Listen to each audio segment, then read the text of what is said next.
옆 사람하고 인사하겠습니다. 그대가 옆에 있기 때문에 저는 행복합니다. 다시 한번 다른 분들하고 사랑하고 축복합니다. 할렐루야. 사랑이란 무엇인가?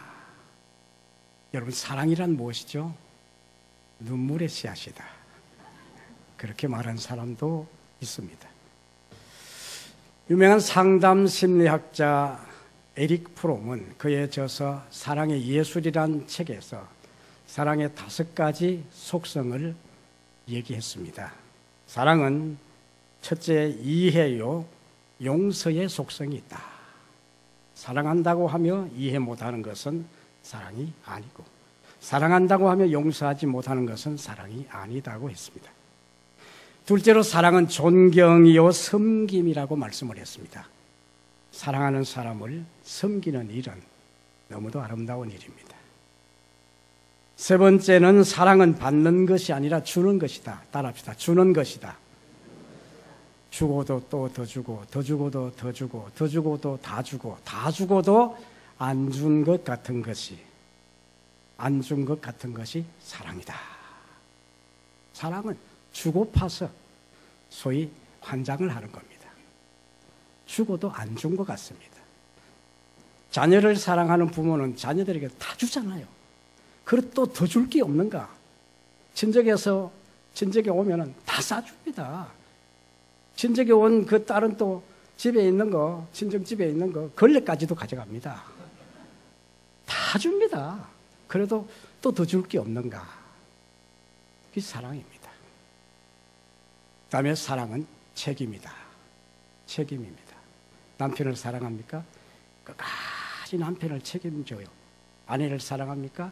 끝까지 아내의 아픔과 고난, 병든 것 다 책임지고, 예? 책임을 져요. 자녀를 사랑합니까? 자녀들의 모든 학비와 모든 생활권 전부 책임을 사랑하는 부모가 져줘야 돼요. 사랑은 책임입니다. 교회를 사랑합니까? 책임입니다. 사랑은 5번째 뭐냐? 따라합시다. 관심이다. 예, 끝없는 관심이 사랑이라고 말을 했습니다. 사랑한다고 하면 무관심한 것은 그 사랑이 아니죠. 사랑에는 관심이 있습니다.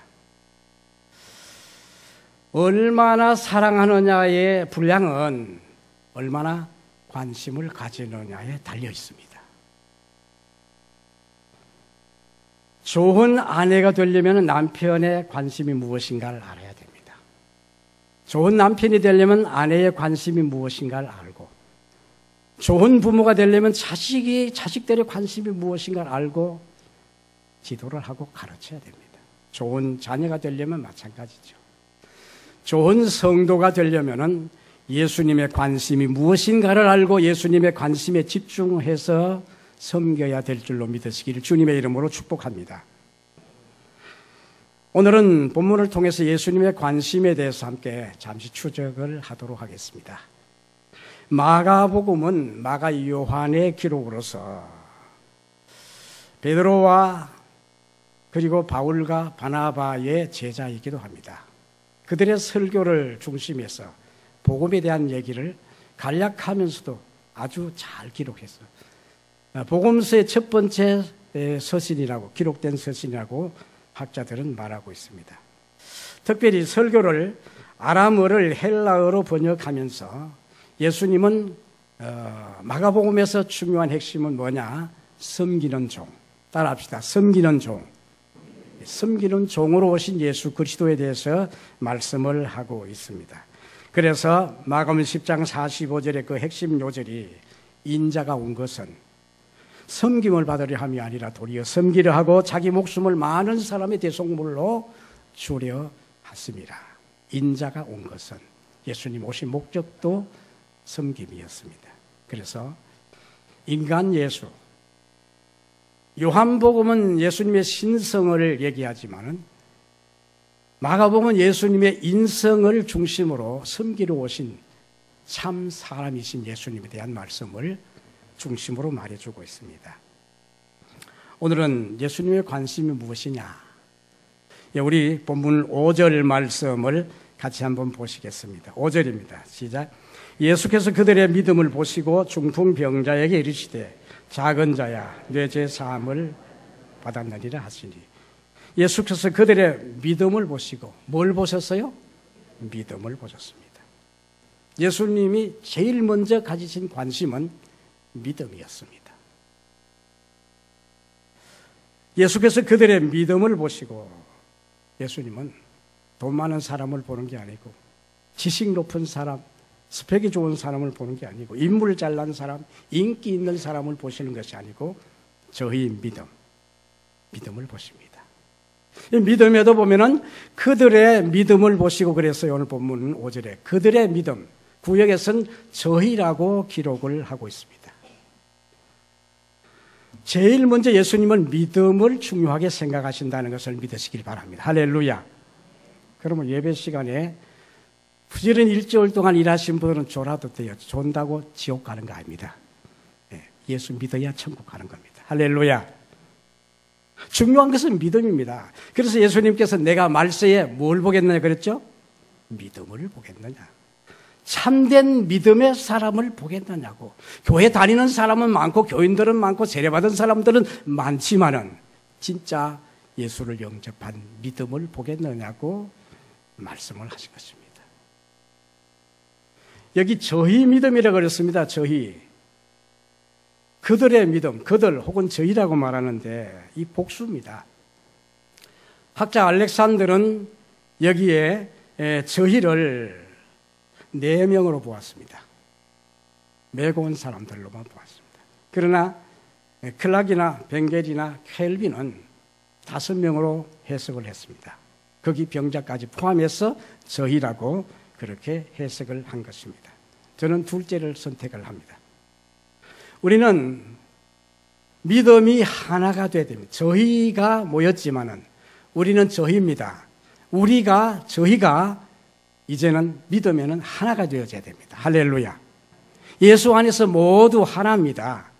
믿음도 주도 세례도 하나님도 하나이니 믿음이 하나입니다. 오늘날 많은 교회들을 보면은 감리교, 장로교, 성결교 다 그 신학의 컬러가 달라요. 저희 믿음은 여기 믿음은 피스티 단수로 되어 있는데 저희는 복수로 되어 있습니다. 오늘 우리는 오직 믿음은 하나가 되어져야 됩니다. 이제 우리 생동은 정말 하나된 믿음으로 하나님을 섬기는, 하나님이 인정하는 그런 아름다운, 하나님이 보시는 아름다운 믿음이 되기를 주님의 이름으로 축복합니다. 자, 그러면 저희 믿음이란 그러면 어떤 믿음이냐? 어떤 믿음을 예수님께서 저들의 믿음이라고 말했느냐? 첫째는 이웃의 아픔을 함께 나누는 믿음이었습니다. 사람들이 3절에 보면 한 중풍병자를 4사람에게 메워가지고 예수께로 올세. 본문에 이 중풍병자를 메고 온 이 사람들의 믿음은 중풍병자인 이웃을 사랑하는 마음, 그 이웃의 아픔을 나누는 마음을 가지고 메고 온 것입니다. 너는 너, 나는 나대로 생각을 했더라면은 이웃이야 뭐 중풍병에 걸렸든 무슨 병에 걸렸든 무슨 상관이냐, 나만 건강하면 되지, 그게 아니었다는 것입니다. 이웃의 중풍병자의 그 아픔과 그 고난을 자기 것으로 생각하고 메고 온 것입니다. 우리 한국 사람들은 스포츠에서는 여러 가지 면에서 개인기는 좋습니다. 뛰어나기도 합니다. 세계적인 선수들도 많습니다. 그리고 개인전에는 아주 탁월한 금메달을 따고 벨트를 따는 사람도 많습니다. 그러나 단체전에는 상당히 어려운 부분들이 많습니다. 요즘은 코치나 뭐 감독들이 많이 있어서 좋은 분들이 있어서 가르쳐서 많이 좋아지긴 했지만은 그렇지 않습니다. 오늘 우리는 저희가 되고 그 저희가 하나가 되되 아픔을 함께 나누고 팀워크를 함께 이루는 그런 믿음이 되어져야 되는 줄로 믿습니다. 할렐루야. 지구촌에는 굶주리는 사람들이 많습니다. 아프리카와 동남아 여러 곳에서는 아직도 기아에 헤매이며 굶주려 죽어가는 사람들이 1분에 24명 이상이 된다고 합니다. 제주도에도 지금 난민들로 인해서 우리도 좀 고난을 당하고 있습니다. 교회는 이웃을 잘 챙겨야 교회다운 교회가 되는 겁니다. 우리 또 청년부에서 매달마다 이렇게 이웃 사랑을 실천하고 나가는데 참 좋은 일입니다. 이런 일로 협조하고 협력하고 우리 함께 나가서 이웃의 아픔을 나누는 그런 신앙이 되길 바랍니다. 이웃도 또 중요하지만 우리 안에 있는 괴로움과 우리 안에 있는 아픔과 우리 안에 있는 이 고통을 함께 나누는 그런 신자가 되어져야 될 것입니다. 할렐루야. 고통은 나눌수록 작아지고 사랑은 나눌수록 커진다는 말이 있습니다. 우리 다 같이 한번 해볼까요? 시작. 고통은 나눌수록 작아지고 사랑은 나눌수록 커진다. 한 번 더 시작. 고통은 나눌수록 작아지고 사랑은 나눌수록 커진다. 이해되십니까? 할렐루야. 여러분, 자선사업 자체, 그 자체는 믿음 아닙니다. 그것 가지고 공로가 돼가 천국 가는 것도 아니고요. 그러나 참된 믿음은 이웃의 아픔을 나누는 아름다운 삶입니다. 이게 참된 믿음, 바른 믿음입니다. 바로 예수님께서 저희 믿음을 보시고 뭘 봤어요? 보셨단 말이에요. 뭘 보셨어요? 그들의 믿음, 그들의 믿음에 이웃의 아픔을 함께 나누는 그 믿음을 주님이 보셨다는 것입니다. 우리도 주님 보실 때에 이런 믿음이 있어야 될 줄로 믿으시길 주의 이름으로 축원합니다. 시리아에 오헬로라는 사람이 있습니다. 장수였죠. 이 오헬로를 시리아 이름으로 명칭으로 다르게 불러주는데 크리스토퍼라고 불러주고 있습니다. 그리고 매해 7월 25일이 되면 크리스토퍼 날에 이 오헬로의 행사를 합니다. 시리아어로 크리스토퍼란 말은 그리스도를 등에 업은 자란 뜻입니다. 이 오헬로는 항상 예수 그들을 업고 다니는 사람으로 모든 사람들에게 비춰졌고 그렇게 별명을 붙여준 겁니다. 우리 그리스도인들은 크리스토퍼라는 정말 이런 이웃의 아픔을 함께 나누고 이웃의 아픈 자가 예수 그리스도라는 생각을 하면서 업고 가는, 그리고 함께 손잡고 가는 그런 신앙이 되어져야 될 줄로 믿으시기를 주님의 이름으로 축원합니다. 여러분, 로마의 휴일에서 N 공주의 주인공으로 오드리 헵번을 잘 아십니다. 오드리 헵번이 가장 아름다웠던 때가 언제냐? 역사가는 이렇게 평가를 했습니다. 로마의 휴일에서 자전거를 타고 그레고리 펫과 나누는 사랑의 아름다운 모습 정말 멋있지만은 그러나 그것보다가 은퇴 후에 아프리카에 가서 흑인들의 어린 영혼들을 섬기며 가난한 이웃을 섬기는 그 모습이 오드리 헵번이 가장 아름다웠던 때라고 역사가는 그렇게 평가하고 있습니다. 믿거나 말거나. 할렐루야. 여러분, 아름다운 세상을 만들려면은 우리가 함께 이웃의 아픔을 같이 나누어야만 아름다운 세상을 만들고, 우리 교회가 아름다운 교회가 되려면, 가치 있는 중요한 교회가 되려면 이웃의 아픔, 성도의 아픔을 함께 나누는 교회가 될 때에, 성도가 될 때에 아름다운 교회를 만들어가게 될 줄로, 아름다운 세상을 만들어가게 될 줄로 믿으시기를 주님의 이름으로 축복합니다. 오늘 찬양을 참 잘하셨습니다.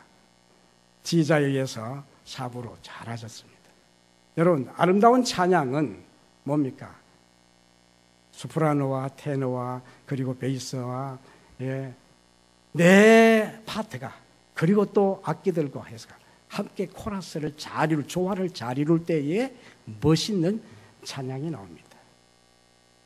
그 할렐루야 찬양, 할렐루야, 할렐루야, 할렐루야, 할렐루야, 할렐루야, 할렐루야 할 때 찬양과 더불어서 악기들이 쫙 한꺼번에 올리면요, 저는 그 찬양을 들을 때마다 눈물이 쫙 돌면서 가슴이 뭉클해지는 것들을 느낍니다. 뭡니까? 아름다운 조화입니다. 우리는 믿음은 이렇게 아름다운 조화를 이루는 것입니다. 할렐루야. 상호 협력을 잘해야 좋은 믿음이 되는 줄로 믿으시길 바랍니다. 남녀 전도회, 우리 모든 캠프들 서로 협력하고 조화를 이루어서 정말 우리 교회가 아름다운 믿음의 역사를 일구어가는 그런 교회가 되기를 주님의 이름으로 축원합니다. 어제 말고 지난 토요일 날 우리 노회 주관으로 제가 책임을 맡아서 수색에 있는 34단에 제가 거기 군대 생활을 하기도 했습니다. 120명에게 세례를 주고 왔습니다. 참 의의가 있었습니다. 여러분 어디 가서 선교해도 한꺼번에 120명 세례 준다는 것은 쉬운 일이 아닙니다. 우리나라의 미래가 정말 걱정스러운데 이 나라의 장병들에게 세례를 이렇게 베푼다는 것은 이들이 또 신앙생활 잘해서 아내를 얻으면 또 한 사람 더, 그 다음에 또 자녀를 낳으면 자녀들까지 다 선교가 되잖아요. 이런 것들이 뭡니까? 연합사업입니다. 선교는 연합사업에 연합작정을 해야 되고, 어느 한 교회가, 어느 한 사람이 독지가가 물론 할 수 있습니다. 좋습니다. 그러나 그것 가지고는 안 됩니다. 십시일반이라는 말이 있습니다. 연합해야 됩니다. 앞으로 우리 교회가 이 연합사업을 통해서 노회나 총회나 모든 일도 다 연합사업입니다. 국가에서 우리가 안고 대주고 문 대통령이 나의 사업에 하나도 도와준 거 없지만은 내가 사업을 하면 가게에 세를 내야 됩니다. 돈 벌면 세를 내야 됩니다. 상해를 인정하고 그 인정을 하려면 이단이 되는 것입니다. 그래서 우리는 연합사업을 통해서 상호 협력을 통해서 협력하여 선을 이루는, 합동하여 선을 이루는 교회가 되어져야 건전한 교회라는 사실을 믿으시기를 주님의 이름으로 축원합니다. 그리고 이 저들의 믿음이란 것은 좌절하지 않고 도전하는 믿음. 따라합시다. 도전하는 믿음. 저들의 믿음이란 것은 어떤 믿음이냐? 하나 되는 믿음. 저들의 믿음이란 건 이웃의 아픔을 함께 나누는 믿음. 협력하는 믿음, 조화를 이루는 믿음이요. 그리고 좌절하지 않고 도전하는 믿음입니다. 믿음 그 자체는 원래 도전성이 있습니다. 히브리 11장 1절 말씀에 보면은 믿음은 바라는 것들에 뭐라고요? 실상이에요. 그 실상이라는 건 현실이란 말입니다. 바라는 비전과 꿈을 현실로 만들어 놓는 것이 그게 믿음입니다. 믿음은 이런 도전성이 있고 현실성을 가지고 오는 것입니다. 여기 마태는 이 부분을 생략했고 누가는 기아를 벗겠다 그랬고, 그러나 오늘 본문에서는 사람들이 너무 많아서 갈 수 없어 지붕을 뜯었다 그래요. 지붕을 뜯었어요. 메고 와서 보니까 사람들이 너무 많이 모였는데 도저히 예수님 앞에 이 환자를 내려놓을 수가 없습니다. 아이고 이제 안 되겠다. 우리는 끝났다. 안 되겠다. 돌아가자. 여러분 좀 비켜주세요. 누구 비킬 사람도 없습니다. 도와주세요. 도와줄 사람도 없습니다. 그래서 비상수단으로 방법을 냈습니다. 찾았습니다. 지붕을 뜯은 겁니다. 지붕을 뜯으면요, 이거 다시 수리한다는 것은 쉽지도 않고 수리값도 들 거고 주인에게 꾸중도 받을 수가 있고 아니면 예수님에게도 꾸중받을 수도 있을 수도 있고요. 여러 가지 문제가 많지만 만만치 않은 일이지만 그러나 어쨌든 뜯었습니다. 이게 바로 도전하는 믿음이었습니다. 오늘 우리는 우리의 믿음이 좌절하지 말아야 됩니다. 포기하지 말아야 됩니다. 포기란 것은 김치 김장 담을 때 한 포기 두 포기가 있는 것이죠. 포기가 없습니다. 예수 안에서 믿음 안에서 포기가 없습니다. 전진입니다. 도전입니다. 히브리 11장에 보면 믿음의 종류가 영웅적인 믿음의 사람들과 순교적인 믿음의 사람들로 영웅형과 순교자형으로 나오게 됩니다. 이 두 사람들의 특징이 뭡니까? 도전입니다. 도전. 이런 사람들은 히브리 11장 38절에 이런 사람들은 따라합시다. 세상이 감당치 못하더라. 이게 바로 믿음의 사람입니다. 이게 바로 믿음의 도전성을 가지고 있는 사람들입니다. 이 네 사람은 중풍병자를 살리는 일에 있어서 이 믿음으로 도전을 했습니다. 게르케골은 절망은 죽음에 이르는 병이다. 따라합시다. 절망은 죽음에 이르는 병이다. 그렇다면 희망은 삶에 이르는 병입니다. 할렐루야. 희망은 삶에 이르는 약입니다. 믿음은 삶에 이르는 거룩한 약입니다. 할렐루야. 미국의 미네소타주에 있는 마이크 다울릭이라는 학생이 있었는데 청소년. 동상으로 인해서 이제 두 다리를 자르게 되고 한쪽 팔을 잘랐습니다. 절망했습니다. 그런데 주정부에 요청을 해서 칼톤 대학에 공부할 수 있는 길을 열어달라고, 그래서 주정부에서 기특하게 보고 공부할 수 있는 기회를 열어주었습니다. 그는 공부를 해서 돌아와서 자기 고향에 문맹자들을 퇴치하는 공부를 가르쳤고 7년 동안이나, 그리고 그는 은행에 취직을 하게 되고 의원이 되고 하의원이 되고, 그래서 그는 꿈을 이루었습니다. 그렇습니다. 불행은 누구에게나 순간적으로 찾아와서 어느 날 나도 갑자기 장애인 될 수가 있습니다. 여러분, 그러나 끝까지 포기하지 말고 나아가는 믿음, 믿음의 산 신앙을 가지는 은혜가 있게 되기를 주의 이름으로 축원합니다. 그래서 데살로니가후서 3장 13절 말씀에 보면은 선을 행하다가 낙심하지 말지니 때가 되면 거두리라. 우리는 끝까지 믿음의 선을 행하는 사람들로서 도전하는 신앙이 되기를 주님의 이름으로 축원합니다. 아프리카의 한 부족 중에 그 부족의 족장과 사람들이 기우제, 비가 오기를 위해서 기우제를 드리기만 하면은 비가 온다는 겁니다. 희한한 일입니다. 그렇다면은 그들이 드리는 그 기우제를 드리는 그들이 섬기는 신이 진짜 신이라서 그런 거냐? 아니요. 가짜입니다. 그런데 비가 올 때까지 기우제를 드리니까 그들이 기우제를 드리면 비가 온다는 말이 나온 겁니다. 비가 안 오면 6개월이든 1년이든 2년이든 비가 올 때까지 기우제 드리는 거예요. 그러니까 그들이 기우제를 드리면 비가 온다. 그런 신뢰심을 갖다 놓은 겁니다. 여러분, 우리 기도도 그런 것 같아요.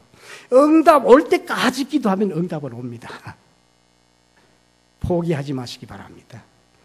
여러분, 현실이 어렵습니까? 힘듭니까? 고난이 있습니까? 포기하지 마시기 바랍니다.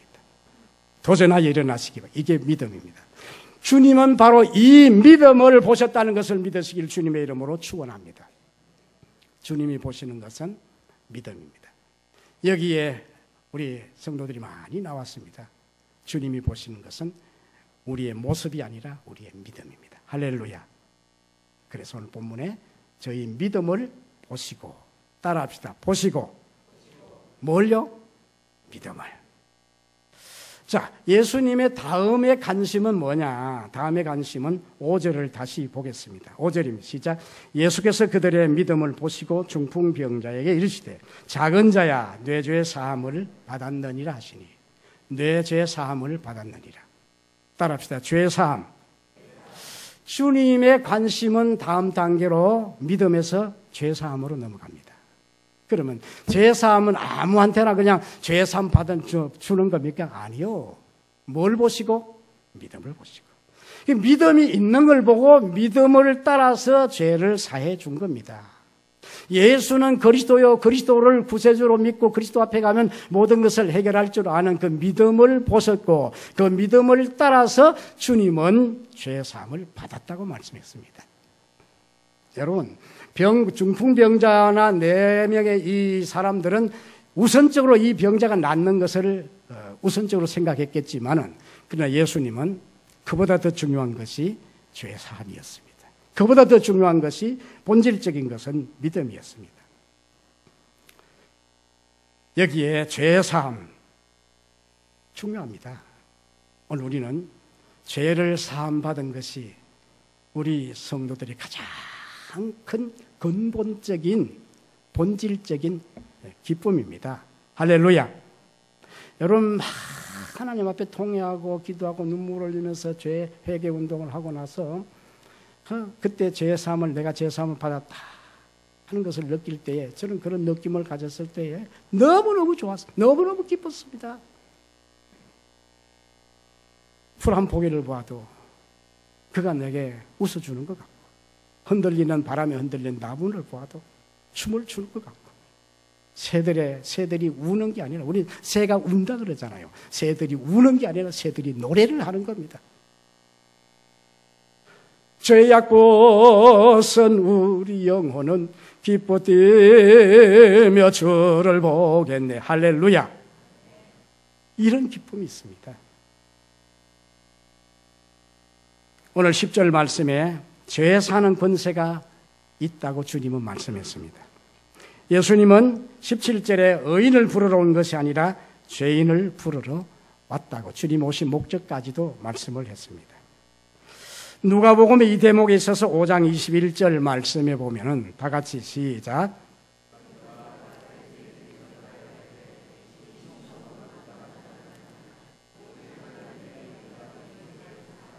네, 신성모독이다. 아니 저 사람이 하나님과 지가 어떻게 죄 사는 권세가 있느냐. 하나님만이 죄 사는 권한이 있는데 죄 사함을 받았다고 선언을 하느냐. 바리새인과 서기관들은 그렇게 질타를 했습니다. 그렇습니다. 하나님만이 죄를 사는 권세가 있습니다. 맞습니다. 그런데 예수님이 하나님인 걸 몰랐습니다. 이게 문제였습니다. 하나는 아는데 둘은 몰랐습니다. 다음은 몰랐습니다. 예수 그리스도는 우리의 죄를 사하시는 권세가 있으신 하나님인 줄 믿으시길 주님의 이름으로 축원합니다. 예수는 그리스도입니다. 예수는 구세주입니다. 예수는 우리의 죄를 사하십니다. 예수는 우리의 능력입니다. 우리의 생명입니다. 우리의 모든 죄를 다 용서해 주시는 것입니다.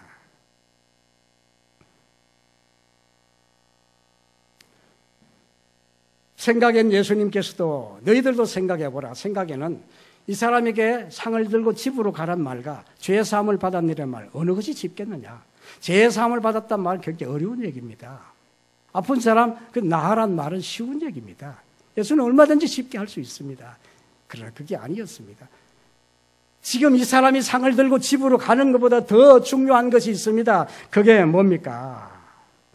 그게 바로 죄 사함을 받는 길이었습니다. 죄 사함은 예수를 믿고 구세주로 영접하여 회개하는 자들에게 주시는 하나님의 거룩한 은총인 줄로 믿으시길 주님의 이름으로 축복합니다. 죄 사함 받고 하나님의 진리를 깨닫고 나면은 얼마나 기쁜지 모릅니다. 그리고 우리의 마음이 달라지게 됩니다. 이런 얘기가 있습니다. 조선조 초기에 이성계와 신돈이 상당히 가까웠죠. 어느 날 이성계가 신돈을 보고 스님, 오늘 아침은 스님을 보니까 곧 돼지 같습니다. 욕심 많은 돼지 같습니다. 그렇게 말을 했습니다. 그러면은 아무리 스님이라도 자기를 돼지 같다 그러면은 얼마나 기분이 나쁘겠습니까? 그런데 그 신도는 이성계에게 이렇게 대답을 했습니다. 오늘 내가 왕을 보니, 이성계 당신 왕을 보니 당신은 곧 부처님 같습니다. 그랬어요. 당신이 곧 부처님 같습니다. 그러니까 이성계가 아니 나는 당신을 돼지 같다 그러는데 어떻게 날 부처님 같은 그런 아주 훌륭한 인자 한 분으로 그렇게 이야기를 해 주십니까? 물으니까 신돈이 그런 말을 했습니다. 부처님의 마음으로 보면 부처님 같이 보이고 돼지 같은 마음으로 보면 다 돼지처럼 보입니다. 그랬다고 합니다. 스님의 얘기를 해서 미안합니다만은 오늘 우리는 이것을 우리가 적용해서 생각하면 예수님의 마음으로 보면 다 예수님 같이 보이고 거짓된 마음으로 보면 모든 것이 거짓되게 보이게 되어 있습니다. 우리는 죄를 멀리하고 여러분 연탄장수가 아무리 깨끗이 하려고 해도 어디엔가 옷엔가 손엔가 구멍이 묻습니다. 여러분 깨끗하게 하려면 어떻게 하면 씻는 것밖에 없습니다. 옷을 아무리 깨끗하게 입었다 해도 여러분 안 씻으면 며칠이고 안 씻고 그냥 입으면 냄새 납니다. 항상 세탁을 하고 빨리 씻어야지 몸이 깨끗하고 옷이 깨끗합니다. 우리도 날마다 오늘도 주일날 우리가 아까 예배드리면서 참회의 기도를 드렸습니다. 우리 하나님 앞에 회개함으로 죄 사함 받아서 정말 성결하고 거룩한 마음, 예수님의 마음을 가지고 사는 그런 신앙이 되기를 주님의 이름으로 축원합니다. 할렐루야. 다음으로 예수님의 관심은 어디에 있을까요? 11절을 보겠습니다. 11절. 시작. 내가 내게 이르노니 일어나 내 상을 가지고 집으로 가라 하시니. 일어나 내 상을 가지고. 따라합시다. 일어나 내 상을 가지고. 이 말씀 뭡니까? 건강을 주시는 말씀입니다. 예수님의 관심은 영혼의 관심이 근본이지만 우리의 건강에도 관심이 참 많습니다. 이걸 이해해야 됩니다. 이사야 53장은 예수님의 십자가에 대한 예고장인데 이사야 53장 3절이하에 우리 볼까요? 다 같이 시작. 그는 멸시를 받아 사람들에게 버림을 받았으며 간고를 많이 겪었으며 질고를 아는 자라. 중략하고 내려가서 5절에 시작. 그는 실로 우리의 질고를 지고 우리의 슬픔을 당하였거늘. 거기까지. 우리의 질고, 여기 우리의 슬픔, 이게 다 병입니다. 병. 예수님이 십자가에 죽으신 것은 우리의 영혼을 위해서 죽은 건 맞아요. 죄 사함을 위해 죽은 건 맞아요. 그러나 또 한 면에서는 우리의 육신의 건강의 문제도 질고를 지고 십자가에서 죽으신 겁니다. 그래서 예수님께서는 마태복음 5장 17절 말씀에 우리의 연약함을 친히 담당하시고 병을 짊어지셨도다. 따라합시다. 병을 짊어지셨도다. 누가 병을 짊어지셨어요? 예수님이. 우리를 건강하게 살도록. 말라기 4장 2절 말씀에 내 이름을 경외하는 자들에게는 의로운 해가 떠올라서 치료하는 광선을 비추리니 너희가 나가서 외양간에서 나온 송아지같이 뛰리라. 매여있던 송아지가 밖으로 뛰어나왔을 때 얼마나 들판으로 그리고 산으로 그리고 마당으로 뛰어다니며 좋아합니까? 바로 죄악 벗은 우리 영혼 이렇게 기뻐 뛰는 그런 역사가 있다는 것입니다. 그리고 우리가 건강을 주셨을 때 병이 나았을 때 주시는 건강의 축복입니다. 마가복음 5장 34절에 내가 낫고자 하느냐 나도 원하노니 내 병에서 놓여 건강할지어다. 따라합시다. 내 병에서 놓여 건강할지어다. 예수님의 관심 중에 또 다른 관심 하나는 우리 영혼에만 아니고 우리 육신도 건강하기를 원하신다는 것을 믿으시기 바랍니다. 그래서 육신의 건강을 해치는 것들은 좀 삼가하고 조심도 하고 버리고 끊을 건 좀 끊고 그렇게 해야 됩니다. 그리고 우리 육신의 건강 관리도 좀 잘 하세요. 그래서 주신 생명 하나님 앞에 건강함으로 여러분 남은 생애를 복되게 드리는 그런 삶이 되어져야 될 줄로 믿습니다. 할렐루야. 야고보 5장 13절 이하의 말씀에 우리 다 같이 한번 보겠습니다. 야고보 5장 13절 시작. 즐거워하는 자가 있느냐 그는 찬송할지리라. 너희 중에 병든 자가 있느냐 그는 교회 장로들을 청할 것이요 그들은 주의 이름으로 기름을 바르며 그를 위하여 기도할지니라. 믿음의 기도는 병든 자를 구원하리니 주께서 일으키시리라. 혹시 죄를 범하였을지라도 사하심을 받으리라. 그러므로 너희 죄를 서로 고백하며 병 낫기를 위하여 서로 기도하라. 의인의 간구는 역사하는 힘이 많으니라. 우리는 병든 자를 위해서 기도해 드려야 됩니다. 또 병든 자들은 주의 종들과 함께 기름을 바르며 하나님의 합심해서 기도해야 됩니다. 여러분 기도하면 주께서 치료해 주실 줄로 믿습니다. 할렐루야. 그러면 기도한다고 다 100% 치료되던가요? 그건 아니죠. 하나님의 섭리와 뜻이 있습니다. 그리고 우리는 병들었을 때 무조건 의사만 의지하고 병원에만 의지하는 것은 불신앙입니다. 이 질병은 하나님이 고쳐주시리라는 것을 근본적으로 믿고 하나님께 기도하고 그 후에 약도 쓰시고 병원도 가시고 치료도 받으시고 다른 일도 하시면 되는 것입니다. 할렐루야. 우리는 올바른 믿음을 가져야 됩니다. 병 낫기를 위하여 서로 기도하라고 말씀을 하고 있습니다. 그리고 3절에 보면 오늘 본문 3절에 예수께로 올세.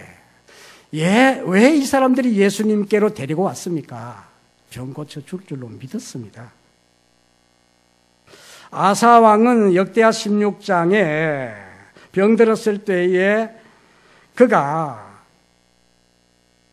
하나님께 구하지 아니하고 의원들에게만 구했기 때문에 결국 그 병에서 죽었습니다. 그래서 앞에 떠있네요. 다 같이 봅시다. 시작.